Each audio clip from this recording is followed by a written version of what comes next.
Virtual Tales and Travel. Let's visit Paris. Paris in Spring. A poem by Sarah Teasdale. The city's all a-shining beneath a fickle sun. A gay young wind's a-blowing, the little shower is done. But the raindrops still are clinging and falling one by one. Oh, it's Paris, and springtime has begun.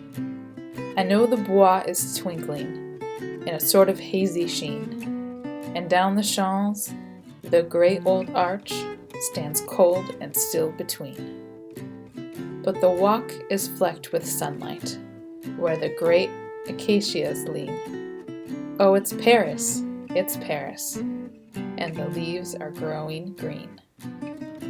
The sun's gone in, the sparkle's dead. There falls a dash of rain.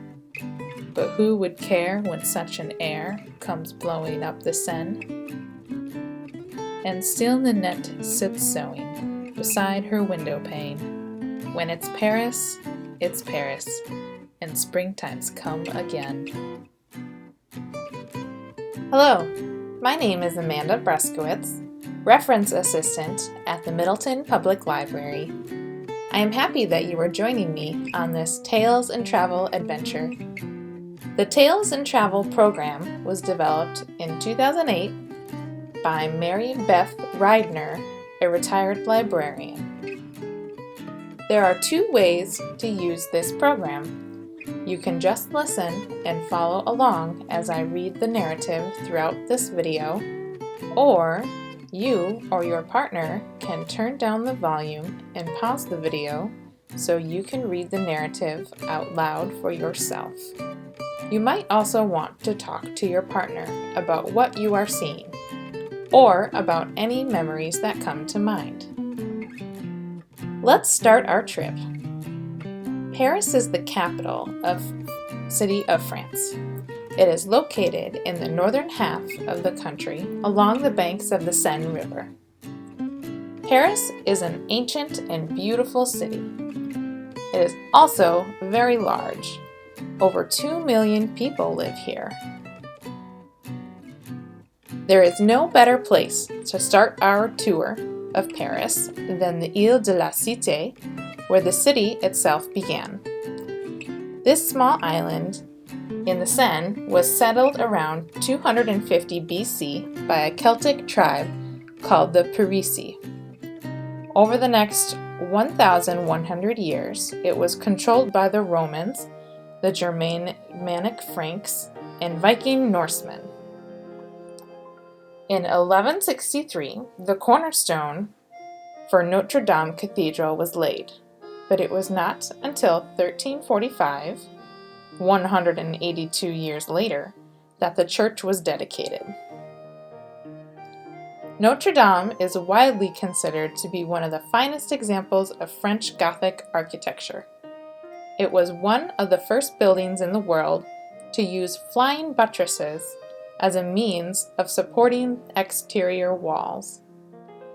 Many small statues can be seen around the exterior of the building. Some statues were used as column supports, and others, such as the famous gargoyles, as waterspouts. On April 15, 2019, Notre Dame Cathedral caught fire. Most of the cathedral, which was undergoing restoration work at the time, was destroyed. The ceiling and spire collapsed, but thankfully the facade, towers, and famous stained glass rose windows were saved. The cathedral will be rebuilt, but it will likely take many years to complete. Now, let's stop for lunch. Next to Notre Dame is a typical Parisian café, La Crêperie du Cloître. There is indoor and outdoor seating. Paris is known for its outdoor cafes where you can enjoy the view. Here we can stop for a café au lait, coffee with milk, and a croque monsieur with crepes. open-faced cheese and ham sandwich, and thin pancakes, all while taking in the beauty of the Notre Dame. When visiting France, it's important to try speaking a little of the spoken language, even if it's just hello and goodbye. French is the national language of France. The language gets its roots from Vulgar Latin and is the most widely spoken Romance language. 29 countries around the world use French as their official language today. The language evolved over time, but by the 17th century, it became what we know today as modern French. Some basics are bonjour, hello, au revoir, goodbye, s'il vous plaît, please, and merci, thank you. Crossing the Seine to the right bank and going just a few blocks west, we come to the Louvre. Today, the Louvre is the largest museum in the world. It houses hundreds of thousands of paintings, statues, and other artifacts. The Grand Palace that houses the museum dates back to the late 12th century. It was long the seat of power and a royal residence, home to French heads of state for hundreds of years. In 1793, during the French Revolution, the Louvre was opened to the people as a museum. Some of the star attractions at the Louvre include Leonardo DaVinci's Mona Lisa, the Venus de Milo, and I.M. Pei's glass pyramid. Some people think the pyramid is ugly and does not fit in with its surroundings. What do you think? The Arc de Triomphe is at the center of a web of 12 large avenues that reach out like tentacles towards the city.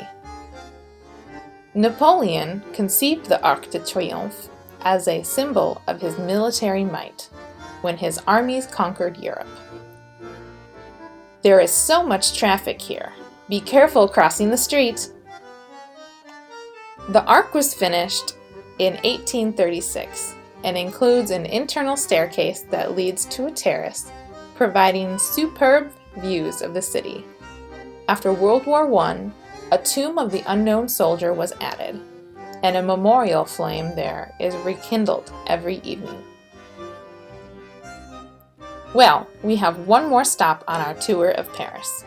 Can you guess where it will be? The Eiffel Tower, of course. While the tower seems delicate from a distance, when you're standing under it, it is actually quite massive and intimidating.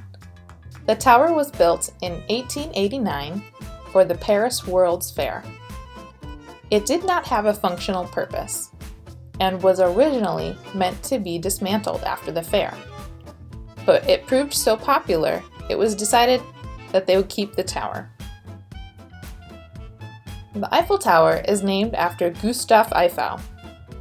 Mr. Eiffel won a contest to build the fair's centerpiece, but he did much more than design the tower. He oversaw its entire construction and personally financed it. His factory produced the iron beams, and his workers built it using cranes and other equipment that Eiffel also designed. There was a very tight timeline, but Eiffel finished the project on time and under budget. At the time it opened, the tower was by far the tallest structure in the world, standing over 1,000 feet tall. Since the tower first opened, 250 million people have traveled to the top, making it the most visited monument in the modern world. From the top of the tower, we can enjoy some of the best views anywhere in the world. To end our day, let's grab some ice cream. There are many food stands around the Eiffel Tower and the Seine River. A great place to stop is Au Régalade de la Tour Eiffel, a little stand right across the street. They have crepes, ice cream, and sandwiches. we can get a cone of glace à la fraise, strawberry ice cream. Well, that was certainly a fun visit. I hope you enjoyed this trip to Paris as much as I did. And I hope you will join us again for another Tales and Travel adventure.